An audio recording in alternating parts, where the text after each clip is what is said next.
Karena ketika Pilpres kemarin kami menduga aktor penting dan utamanya adalah Presiden Joko Widodo. Iya. Dan beliau juga membuktikan sangat ikut campur dalam berbagai hal, bahkan turun gunung. Beliau tidak konsisten dengan ucapannya bahwa akan tidur istirahat di Solo, malah kemudian kemana-mana untuk kemudian mendukung pasangan calon.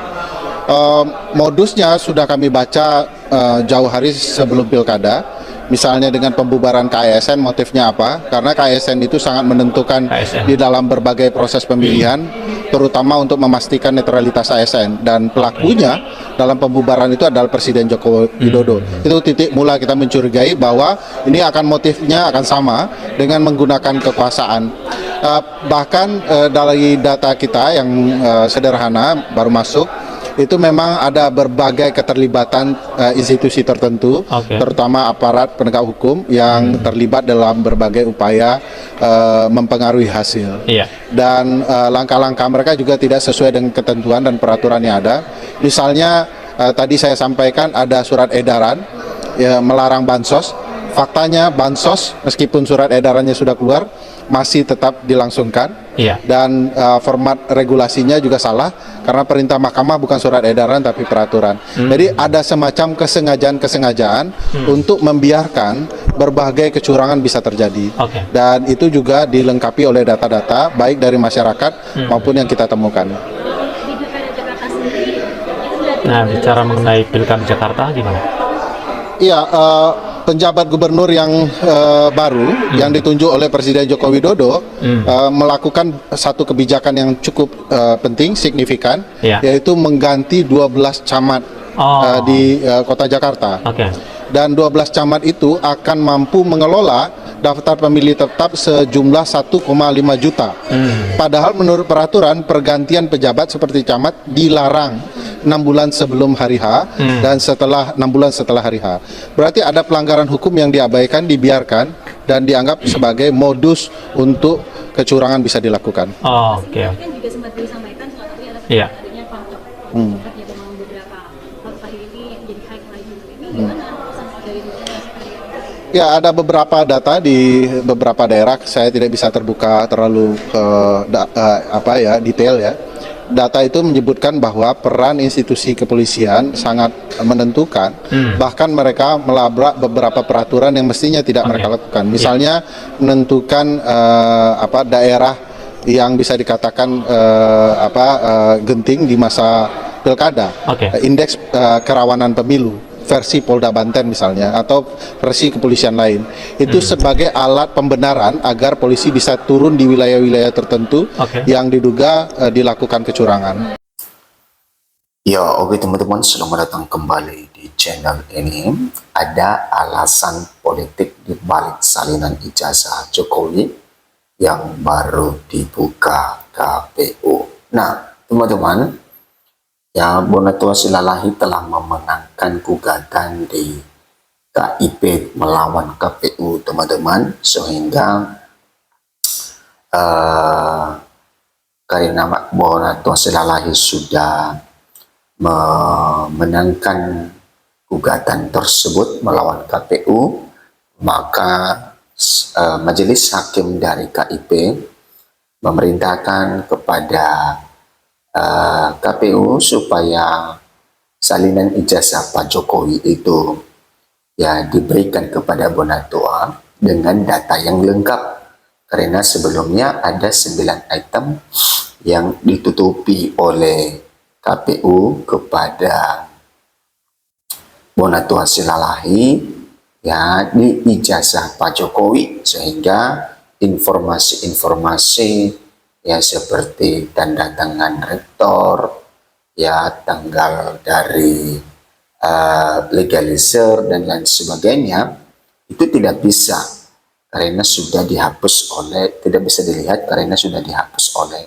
KPU, sehingga Bonatua Silalahi ini keberatan dan menggugatnya ke KIP, teman-teman.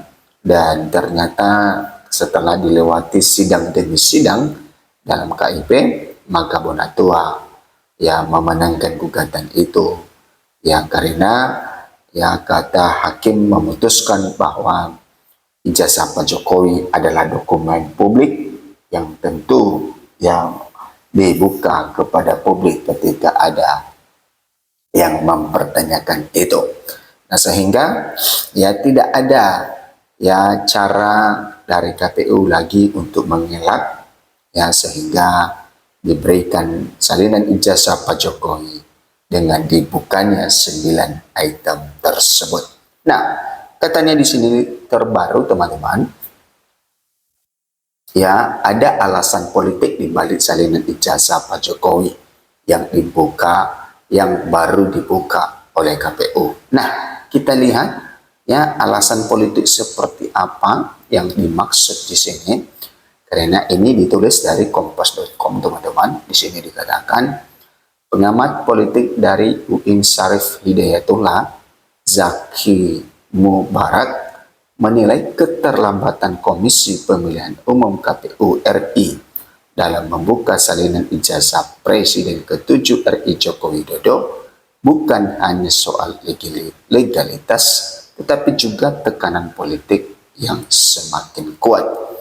Selain alasan legal, yakni gugatan yang kabulkan Komisi Informasi dan Penyiaran KIP, juga faktor tekanan politik yang semakin kuat.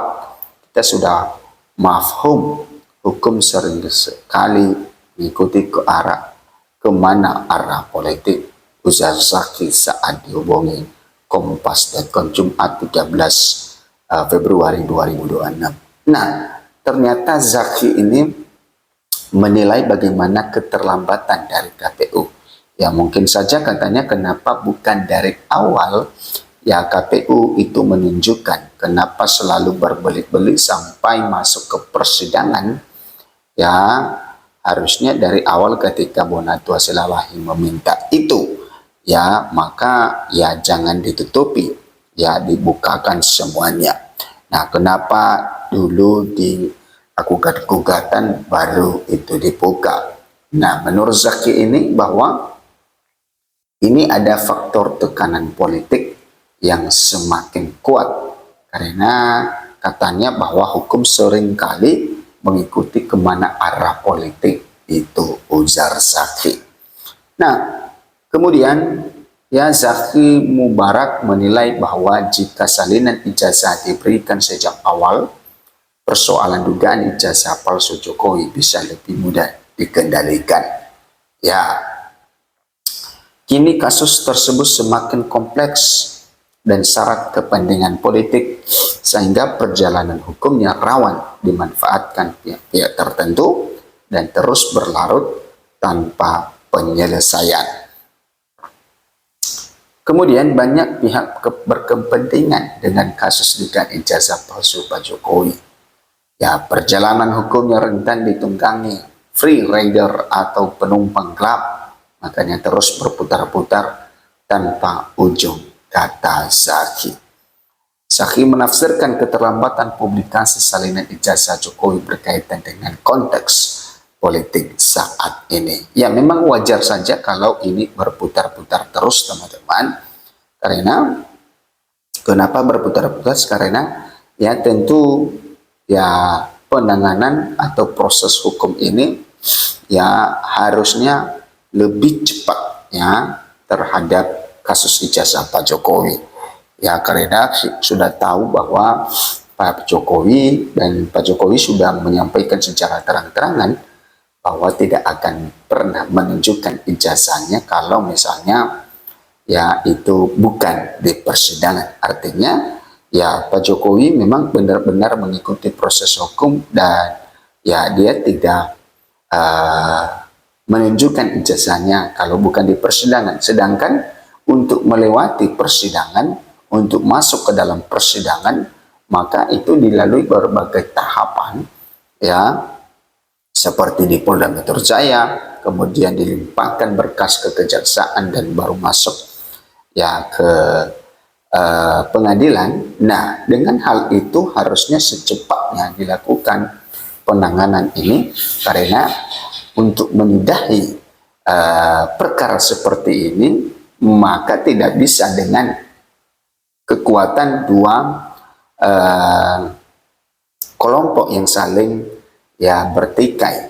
ya antara Rosyul CS dengan kubu dari Pak Jokowi. Ya, tetapi yang cepat untuk menengahi dan meluruskan, menyelesaikan masalah ini adalah penegakan hukum. Harusnya cepat sehingga tidak berlarut-larut terus ya tentang kasus ijazah Pak Jokowi ini. Menurutnya, pidato Jokowi yang menyatakan akan all out memenangkan PSI ditangkap sebagai pesan pertarungan terbuka oleh sejumlah elit politik. Jokowi hendak comeback ke politik, tentu banyak yang terganggu dan menganggap kembalinya Jokowi sebagai ancaman. Dalam konteks seperti itu, salinan ijazah Jokowi muncul, kata Zaki.